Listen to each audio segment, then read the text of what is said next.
Thanks for tuning back into E3 Upclose Episode 2. This time we'll show you just how big, exciting and bursting with video games E3 truly is.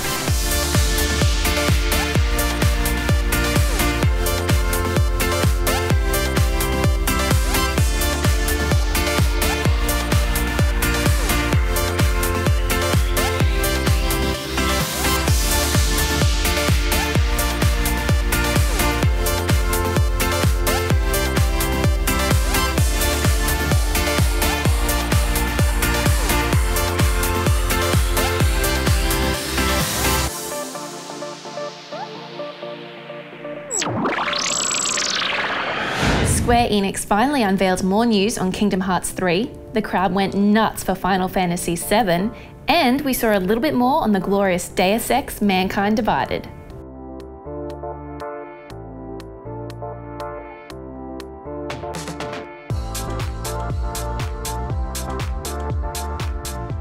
Ever wanted to grapple a jet or ride a rocket like a surfboard just 'cause? The massive world of Just Cause 3 looks wonderfully outrageous all over again. For high score bragging rights. These include races, scrapyard scrambles, classic gun ranges, wingsuit courses, crash the bomb, and destruction frenzies.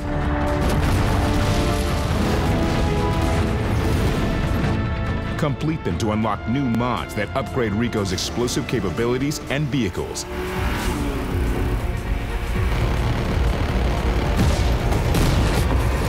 Giving players endless ways to cause epic action, destruction, and chaos across 400 square miles of beautiful Mediterranean paradise.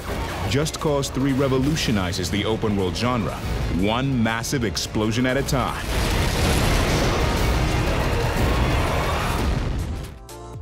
We dropped by the Warner Bros. Games booth to sink our teeth into Mad Max, LEGO Marvel Avengers, and LEGO Dimensions.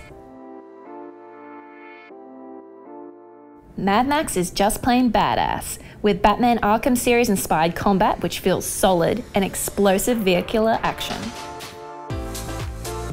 So now we're talking Mad Max. So we're talking to John, who's a senior producer at Avalanche Studios, and we're talking about how the game is just explosive and fantastic. So I just got hands-on for the first time ever, and my initial impression is that it's this dark, gritty game. So tell me, just from start to finish really, what was your vision for this game? Well, it's a huge open world action adventure in the true Avalanche sort of tradition. Set in the post-apocalyptic universe made famous by the films. So even though you might recognize many elements, it has to be set in the authentic Mad Max universe. So you might recognize many elements from the films, for example. It's an original story, an original characters and cast, a world handcrafted from the ground up to rival the best open worlds out there. So that's the setting for this adventure. The difference is we want you to be Mad Max, and everyone wants to be Mad Max, the iconic anti-hero, but we also want you to be the author of your own story. So a true open world experience is one where you can choose the path that you want to go in. Upgrade trees and customization and progression, they should be free. You should be able to choose your own playing style and so on. So we hope that those are all reflected in customization elements that we have in the game as well. And tell me a little bit about the vehicles, because obviously vehicles are a huge thing in Mad Max. Yep. So exactly. I mean, probably the main innovation for Mad Max is this high-paced, high-octane vehicle combat that we have. It's very physical. It's very tactical. You'll have to choose how you craft your very own wasteland war machine. Max loses his interceptor, his iconic interceptor, at the start of the game, and you need to build something that can rival the best in the wasteland in order for Max to be able to escape. Once you start doing that, you'll have to make choices, because as you say, you need to sort of scavenge and loot in the wasteland and gather resources in order to build up your vehicle. Once you're in the heat of battle, in that vehicular combat, then you've got sort of basic attacks, and then you've got lots of weaponry, an array of things that you can use, like Max's shotgun, the trademark Avalanche harpoon to pull drivers out of their seats, to rip off armor or tires. You've got side burners, which is like a flamethrower where you can totally cause carnage to vehicles that are alongside you. There are boarders that hop on board. So there's lots of options, tactical options for your playing style for vehicular combat. LEGO Marvel Avengers combines all 3 Avengers movies in classic LEGO single-player or co-op style.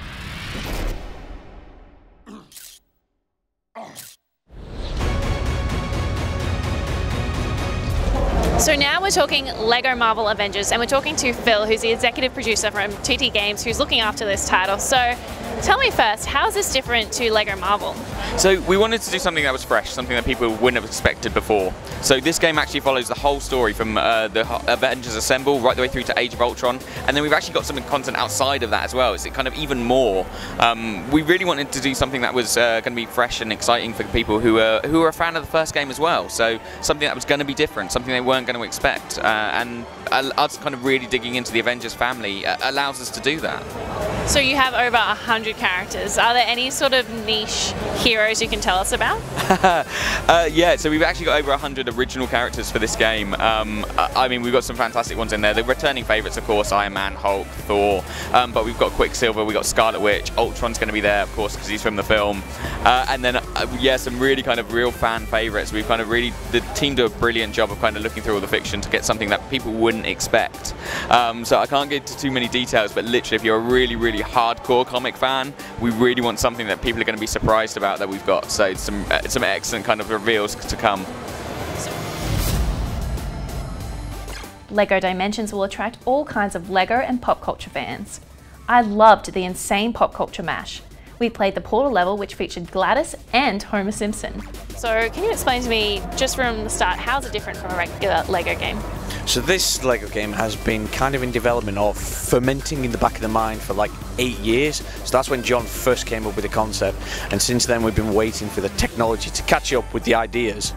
So everything that we've learned up until this point with all our games has been poured into this and taken it up to the next level. There are a lot of similar mechanics to the previous LEGO games, like building things and all that sort of regular LEGO stuff. But what have you introduced that's new using the actual pad? So the toy pad, it's now become like a physical way into the game. So we didn't just want it to be a spawning device, we wanted you to actually have sort of a new controller. So that actually becomes integral to the gameplay. So we have mechanics and abilities which are solely about moving characters around and how you interact with it. It's a really exciting new way to play the game. And when people get hands on it first, what is going to be their initial impression, do you think? Wow. That was mine as well. I mean, you come onto the first time you go down, you see Scooby-Doo riding on the Batmobile with Gandalf chasing around behind him. It's the most surreal thing you've ever seen, or Portal as well. And of course, you know, when friends and family are all sat around playing it together, it's just going to be incredible.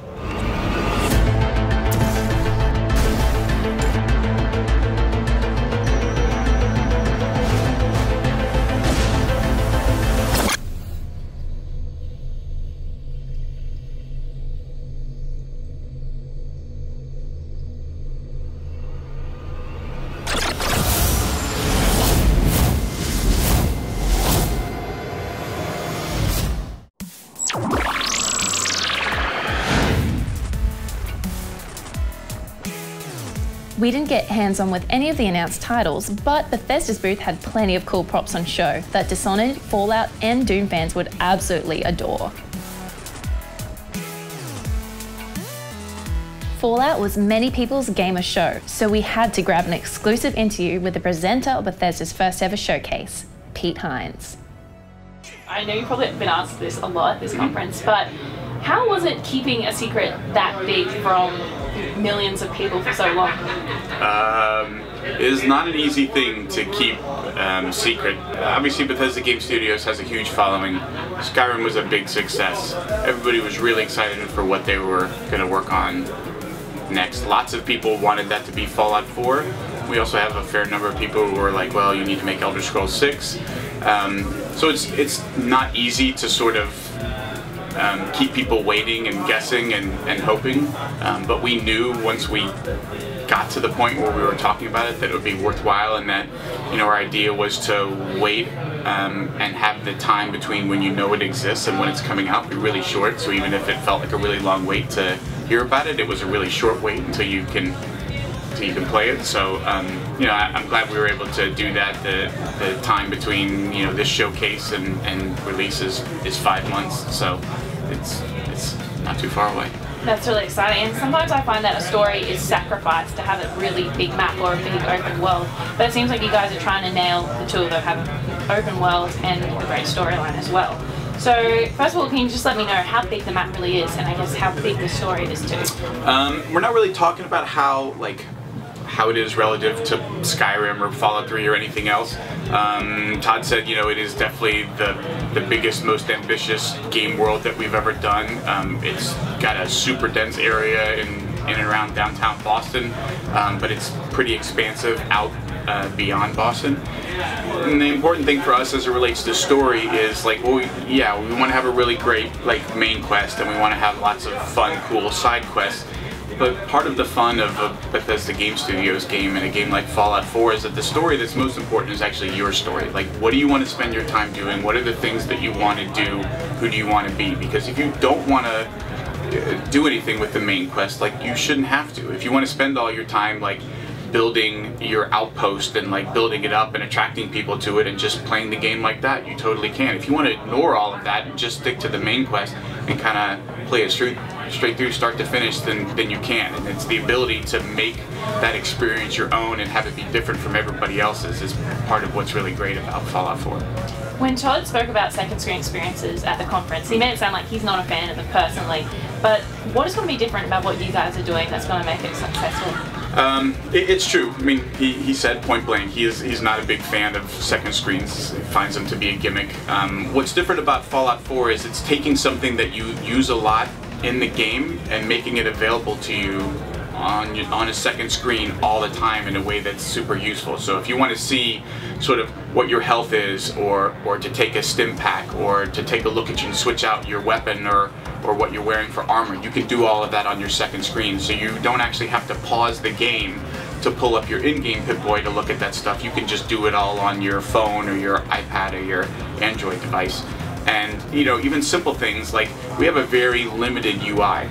We don't believe in putting like a little mini map down in the corner that kind of guides you where you're going. You have the little compass that folks are used to that sort of says, well, in this general direction is this thing or that thing. But you could pull up your in-game map on your Pip-Boy and use that as you're going along to have, you know, to have your second screen be the map that's streaming in real time, like where you're going, what you're doing. So it's more about giving you access to something that's already in the game in a way that makes it much easier and kind of keeps you playing and spending less time like pulling up your Pip-Boy, like where am I now? Where am I now? You could just have it up on your second screen and use it that way. I think folks are going to find it pretty handy.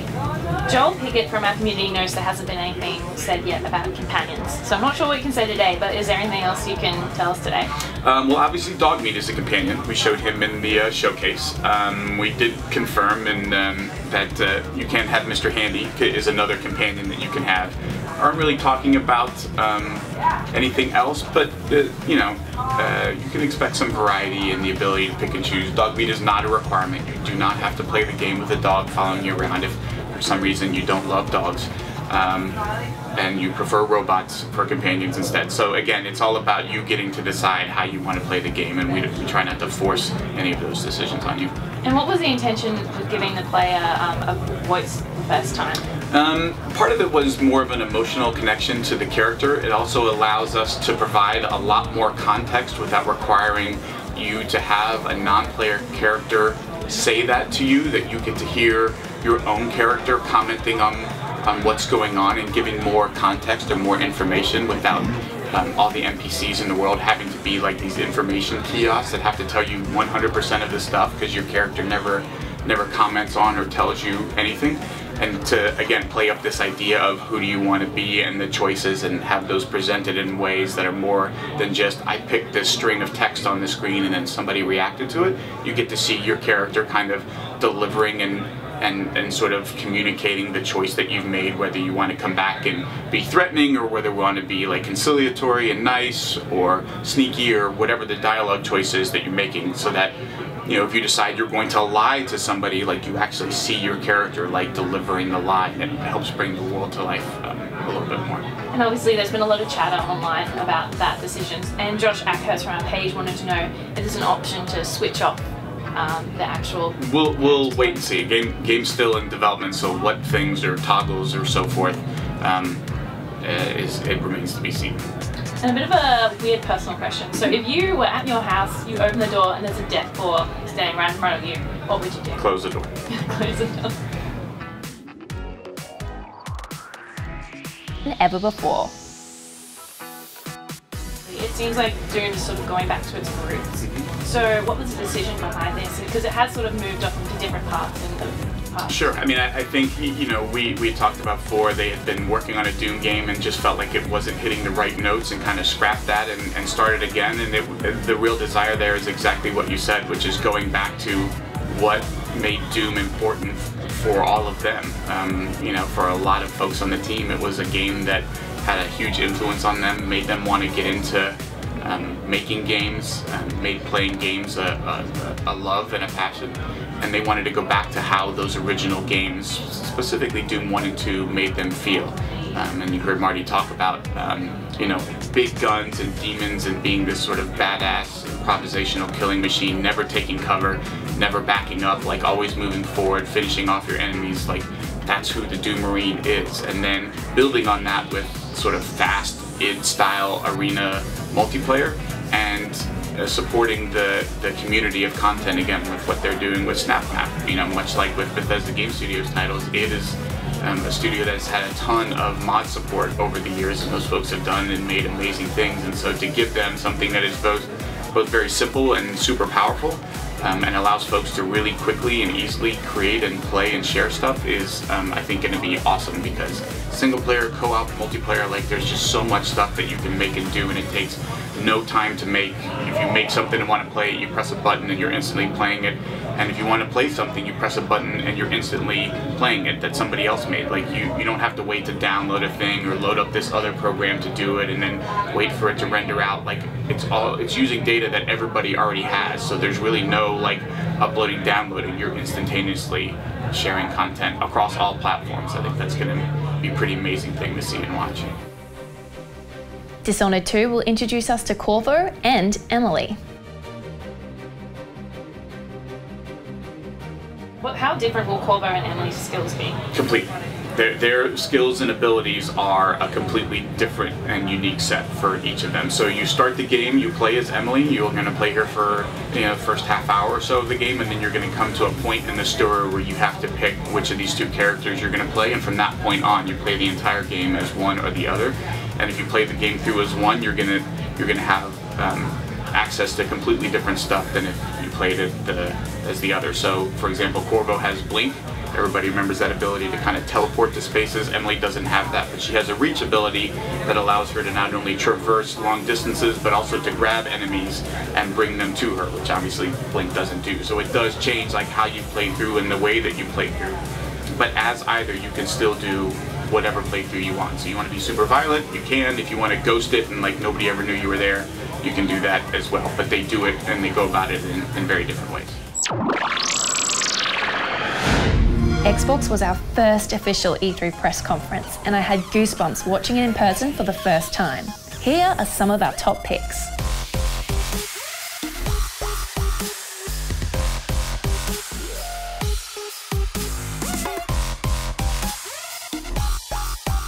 Plus, the amazing technology of HoloLens was announced. The booth was a sea of green, as you would expect. The new Elite controller will give you the competitive edge.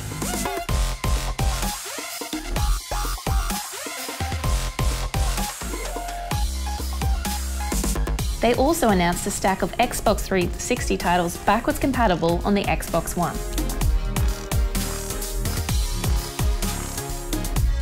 So this is a controller we've redesigned from the ground up to be to take your game to the next level. We've redesigned it. The thumbsticks are stainless steel thumbsticks with a low friction coating. You can swap out thumbsticks to get exactly the right configuration that you like. Swap out the D-pad based on the game type you want to play. You can reconfigure all the controls to fit your gaming style, including as many configurations as you can do on the cloud and storing 2 of them on the unit, so you can switch back and forth in the middle of the game to be exactly what you want. And on the back we have the auxiliary paddles, so you can set to whatever controls you want. So it's the basics. That's amazing. So that's not only for the Xbox One, but also for Windows 10, is that correct? Yeah, it works on Windows 7 and above, and then there's a configurability app that'll run on Windows 10 and the Xbox One. You no longer need to be stingy with your game saves, with Xbox unveiling a 1 terabyte console. The Gears of War Ultimate Edition looks fantastic and has the classic Gears dark gritty feel in new-gen glory.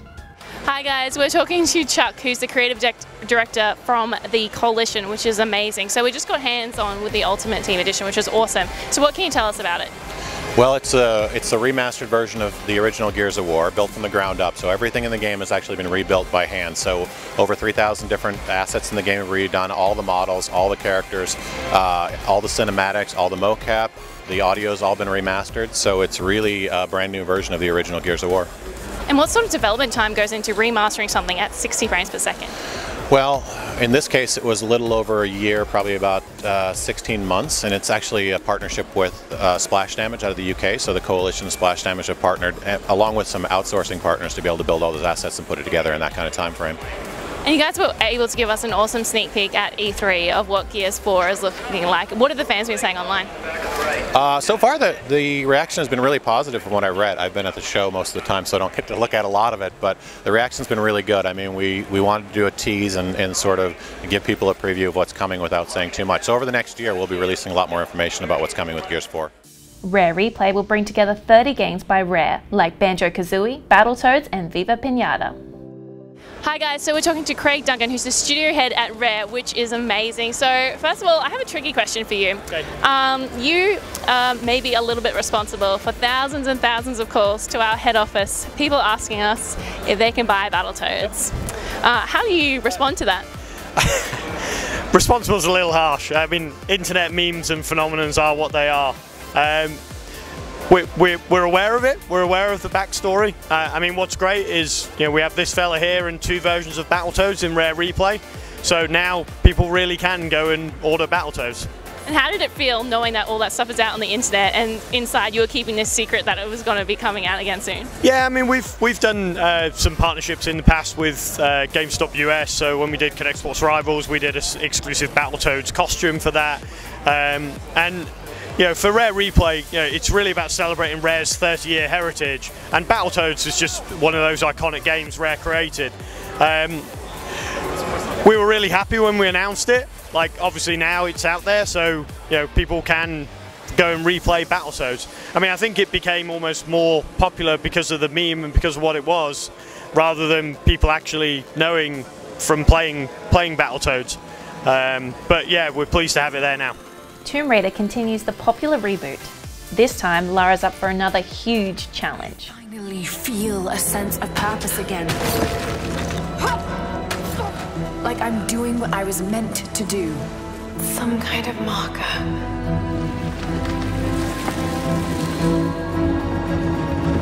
The journey will be perilous, but I must find a way.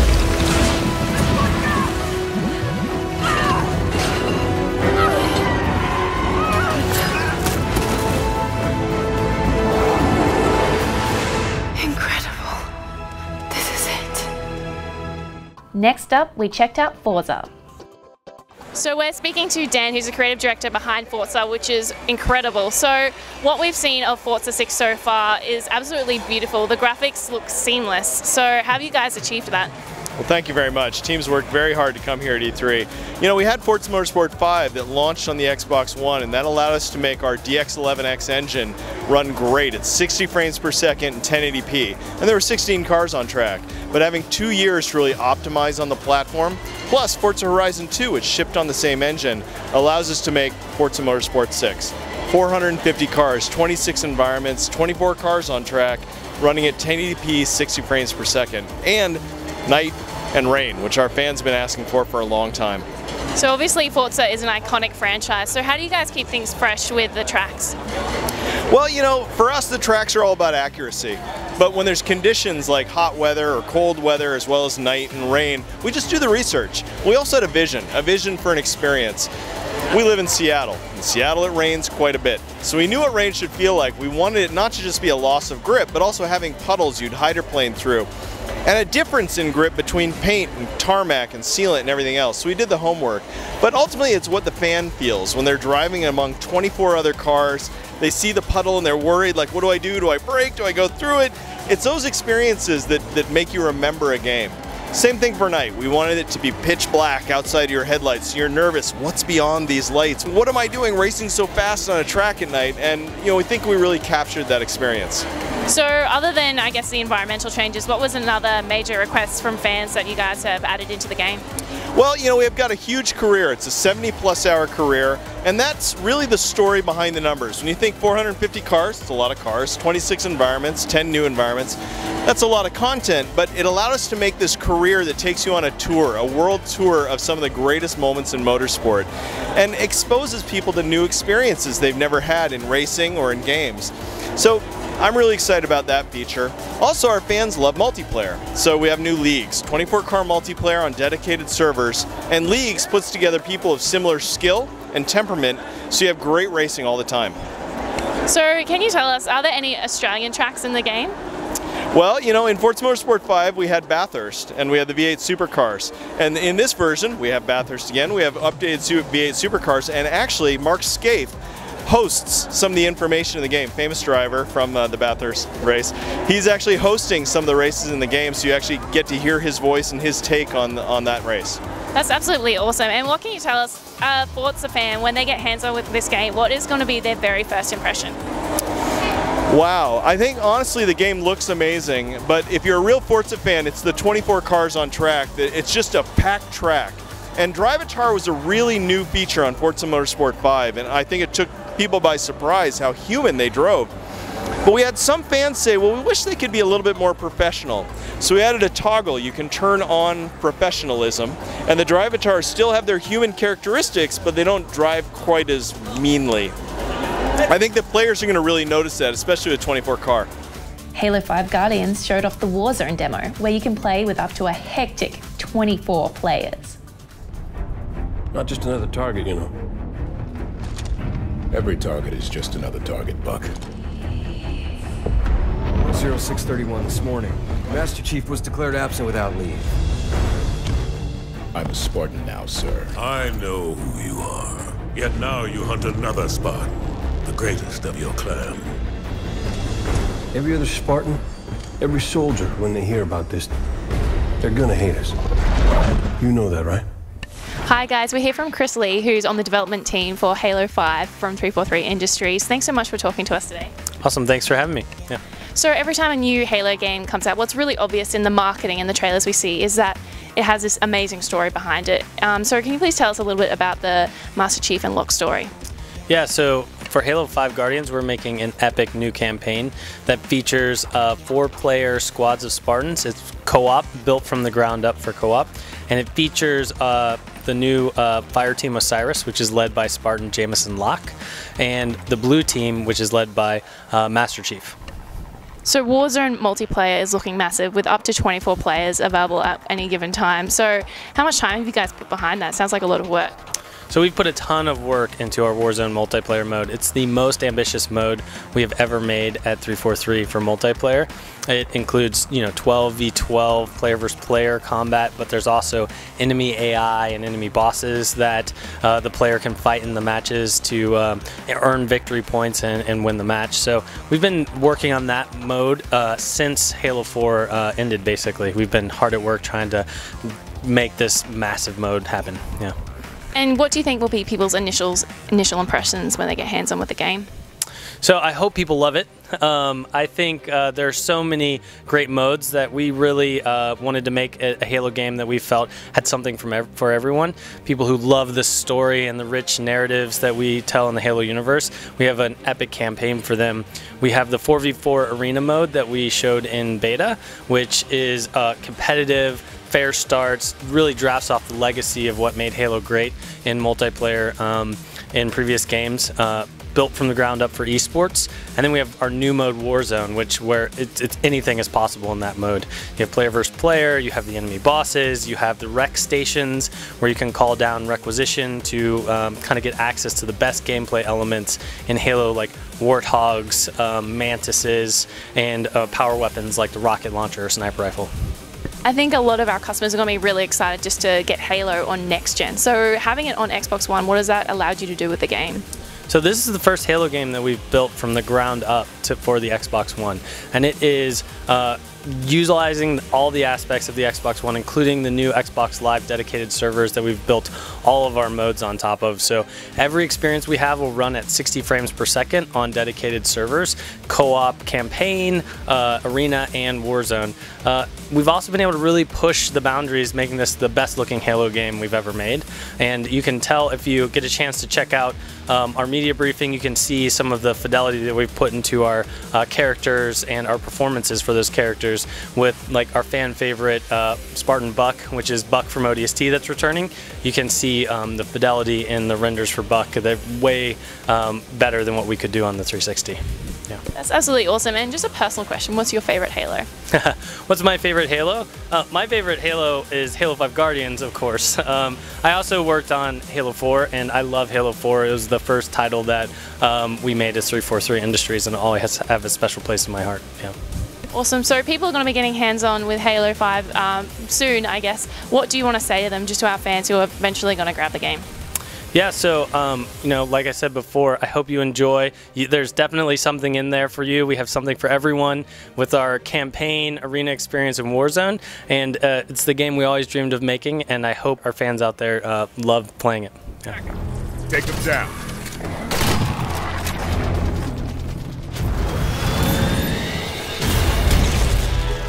I am the Warden Eternal, keeper of the domain and her secrets. Take him out!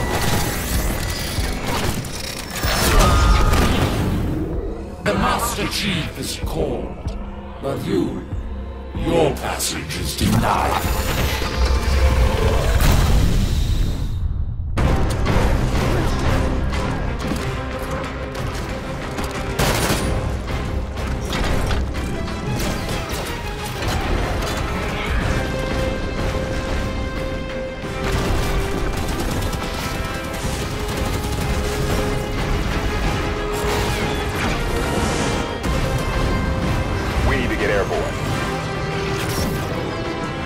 We are airborne and Forerunner face-on.